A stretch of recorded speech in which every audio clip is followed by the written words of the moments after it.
everybody, it's a cold one.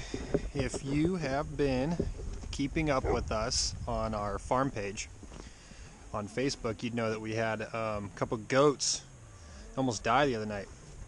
Here's one of them.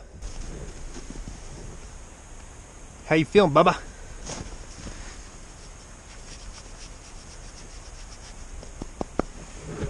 He's hanging out in the sun, trying to warm up. It's like 26 degrees right now. It's a lot warmer. It got down to -7, I think. But it got really cold, and I think the boys just didn't eat enough. I'm not sure what happened, but I came in and could tell. I could tell that they were not feeling well. They were just very lethargic, and they seemed really weak. And then this guy right here was yelling. He was screaming constantly, kept screaming about whatever. So I could just tell that they weren't feeling good. It was super cold. So what we wound up doing was, as you can see, putting sweaters on him. Looks like he tore a hole through it. But put a sweater on him, put a blanket on him, and we took him inside the cabin where it was quite a bit warmer, and we left him in there for a few hours, let them warm up, and they started moving around a little more, started eating a little bit, started taking water. And actually what we did was warm up a bunch of water on the stove, and then we added electrolytes just to boost their energy. And that warm water just really helps out. You know, you don't think about giving your animals warm water because they're animals, but if they're acting like that, that's a good tip. Give them warm water. It really helps to just bring their core temperature up. I wanted to show you guys some stuff, but I'm gonna get set up real quick and then come right back.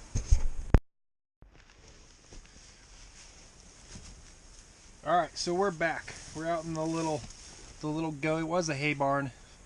We put the baby goats in here when they arrived, so it's the goat hay barn. Is bags of electrolytes. We stock up on these. We have a bunch of these, all different kinds of brands. There's a poultry one, but we have a bunch of that kind of stuff because you never know when you're gonna need it. And like I'd said, you know, that was at night when we noticed that our goats were feeling sick. So you can't just go to the store. We're at least an hour drive to town. So, oh, you're gonna get kicked by a goat. Hang on. We're at least an hour drive from town. And when your animal's sick, the last thing you want to do is be away from them for 2 hours before helping them out when you realize that they're not feeling well.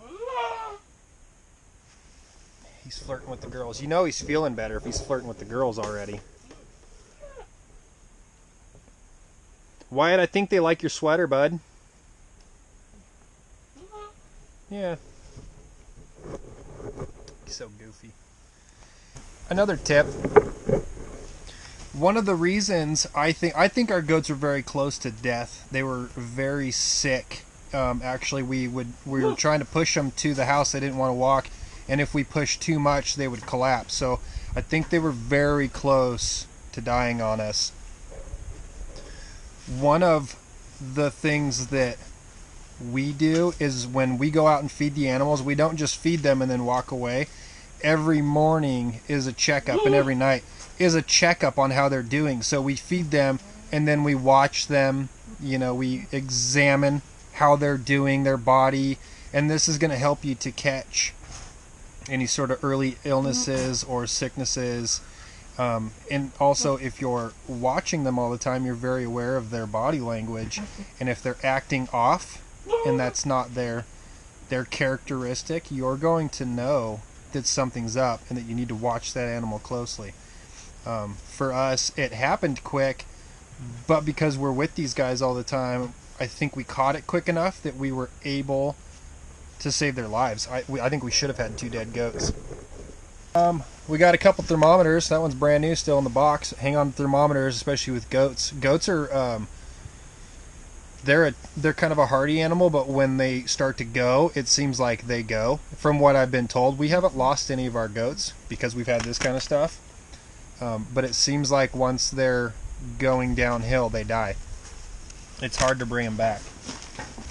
And then if you use something, like we've used 2 bags of electrolytes on them, I've got 5 or 6 bags that I can see just looking at it.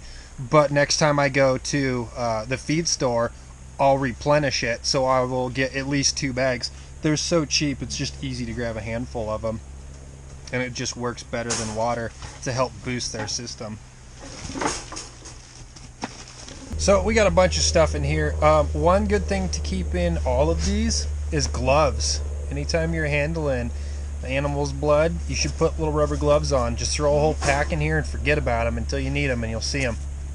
That's probably a pretty good idea to keep on you.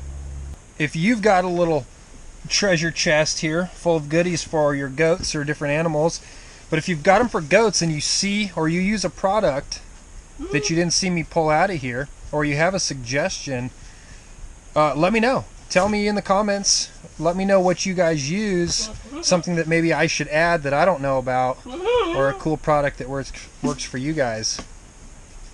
This was my dead goat. This was my goat that was dead yesterday. And now he's just beating on the fence trying to get to the ladies. He's feeling better. He was dragging his head on the ground yesterday, but now he's feeling good. Well, that's our story on how we saved our goats. But thanks for watching. I hope this helps with your goats. So I'm Chad with North Country Off Grid.